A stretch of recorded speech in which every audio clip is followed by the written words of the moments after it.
She used to think betrayal was the worst thing that could happen in love. In her mind, heartbreak had a clear face: cheating, lies, someone walking away for another person. That was the kind of pain movies showed, the kind friends warned each other about late at night. But what she never expected was how love could disappear quietly while two people were still holding hands, still texting every morning, still sleeping in the same bed. At first, everything between them felt safe. Not perfect, but safe. He listened when she spoke. He noticed small things, like when her smile looked forced or when she became quiet after a long day. She felt chosen around him. That feeling changed her. Before him, she carried insecurities she never talked about. She always feared being too much or not enough at the same time. But his attention softened those fears. For the first time in a long time, she stopped overthinking every word she said. She felt emotionally at home. That's why she did not ice the change immediately. Love rarely dies in one dramatic moment. Sometimes it fades in tiny ways so subtle you keep convincing yourself nothing is wrong. The conversations became shorter. The laughter became polite instead of genuine. She would talk about something that mattered to her, and he'd nod without really hearing her. She started repeating herself more often because his mind always seemed somewhere else. He still said, "I love you," but it began to sound like habit instead of emotion.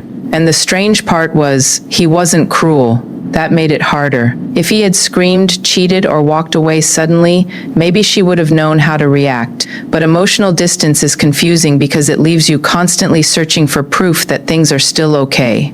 So she started trying harder. She became more patient, more understanding, more available. She ignored the ache growing inside her because she believed every relationship goes through difficult phases. She told herself he was stressed, tired, busy. She made excuses for the silence because she was terrified of what the silence actually meant. One night, she sat beside him on the couch while he scrolled through his phone for nearly an hour without saying a word to her.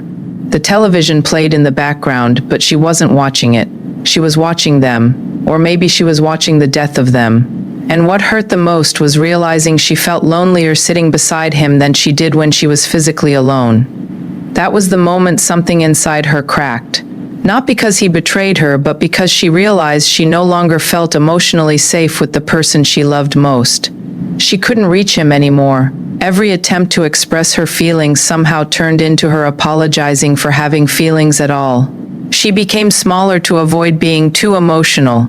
She swallowed disappointment to keep the peace, and slowly she stopped recognizing herself. People talk a lot about toxic love, but they don't talk enough about emotionally starving in silence. They don't talk about what it does to a person when they keep pouring love into someone who stopped emotionally showing up a long time ago. It changes you. You become anxious over little things. You reread messages searching for warmth that used to be natural. You begin questioning your worth based on someone else's emotional availability. She remembers looking in the mirror one morning and realizing she missed the version of herself that existed before she started begging internally for bare minimum affection. That realization hurt more than the relationship itself, because love should never feel like constantly auditioning for reassurance. The truth she learned too late was that betrayal isn't always another person entering the relationship. Sometimes the deepest betrayal is emotional neglect. It's when someone slowly stops protecting your heart while expecting continued access to it. It's when they stop being careful with.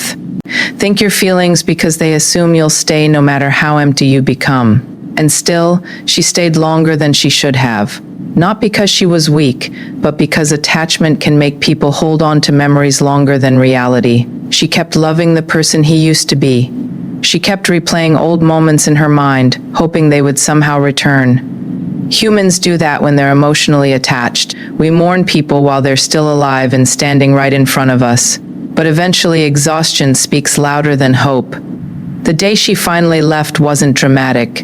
There were no screaming fights, no slammed doors. Just a quiet understanding that she could no longer survive being emotionally unseen. She cried for weeks afterward, not only because she lost him, but because she realized how long she abandoned herself trying to save a relationship alone. Healing wasn't quick. Some days she missed him terribly. Some nights she almost called him just to hear something familiar. But slowly she began reconnecting with herself again. She laughed without forcing it. She stopped checking her phone every few minutes. She learned that peace feels unfamiliar when you've spent too long surviving emotional uncertainty. And one of the hardest lessons she carried from that relationship was this: love doesn't die the day betrayal happens. Love dies when emotional safety disappears, when communication becomes silence, when effort becomes one-sided, and when someone you love stops making your heart feel cared for. Because people can survive mistakes, but no heart survives feeling alone for too long. He met her during a time in his life when everything already felt uncertain. His career wasn't stable, his confidence came and went in waves, and deep down he carried the quiet fear that maybe he wasn't truly enough for anyone. Then she arrived, and suddenly life felt lighter. Her attention became the one thing he looked forward to every day. A simple message from her could change his entire mood. The sound of her laugh made him forget stress for a while. And without realizing it, he slowly began building his emotional world around her presence. At first it felt beautiful. That's the dangerous thing about emotional attachment in the beginning. It looks exactly like love. He started involving her in every future plan. Every good moment felt incomplete unless she was part of it. He told himself that this was what deep connection looked like, that needing someone this much meant the relationship was special.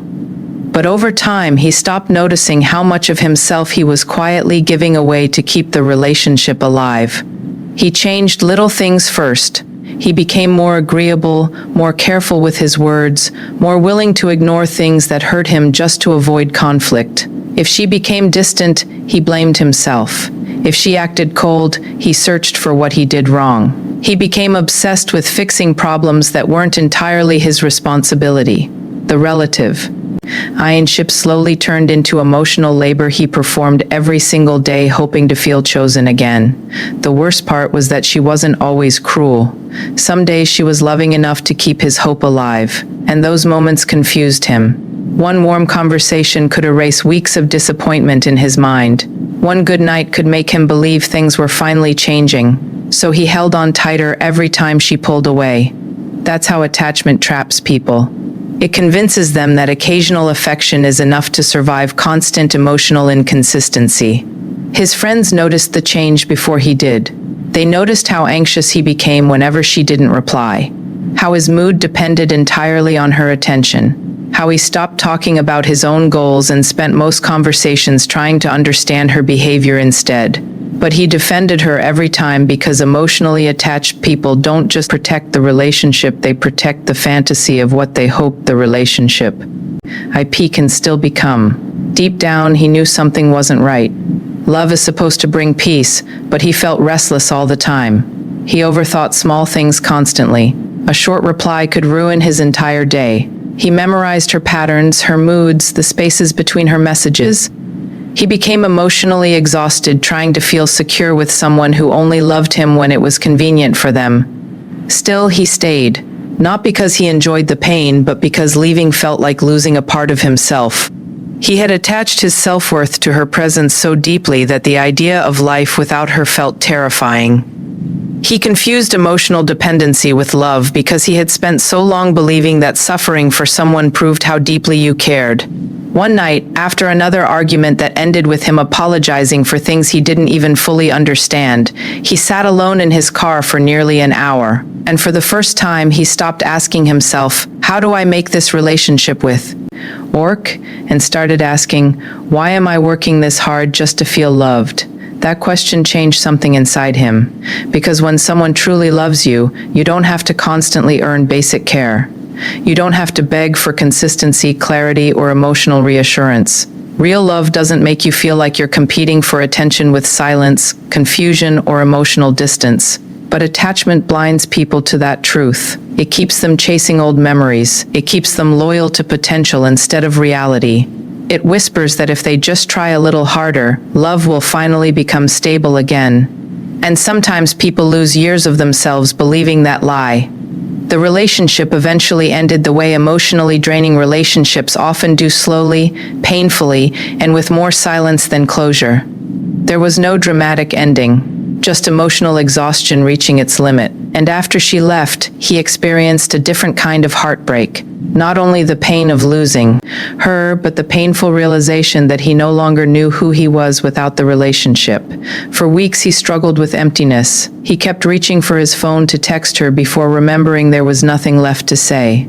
Ordinary places carried memories of her. Songs hurt. Late nights hurt more. But underneath all the grief was another emotion he didn't expect. Relief. Relief that he no longer had to overanalyze every interaction. Relief that he no longer had to shrink himself to keep someone comfortable. Relief that he could finally breathe without constantly fearing emotional rejection. Healing forced him to face truths he had ignored for a long time. He realized he wasn't just attached to her, he was attached to the validation she gave him. He had depended on the relationship to feel valuable. And when the relationship became unhealthy, his self-worth collapsed with it. So he started rebuilding himself slowly. He spent time alone without rushing to fill the emptiness with another person. He reconnected with old passions. He learned how to sit with loneliness without letting it destroy him. And little by little, he understood something powerful. Self-worth cannot survive in places where love constantly makes you question whether you deserve care. That lesson changed the way he viewed relationships forever. Because love should add to your identity, not erase it. It should feel safe, not emotionally addictive. And the moment you start abandoning your peace, your confidence, and your self-respect just to keep someone from leaving, that's no longer love, that's fear wearing the face of attachment. Sometimes the hardest heartbreak isn't losing another person. It's realizing how much of yourself you lost trying to keep them.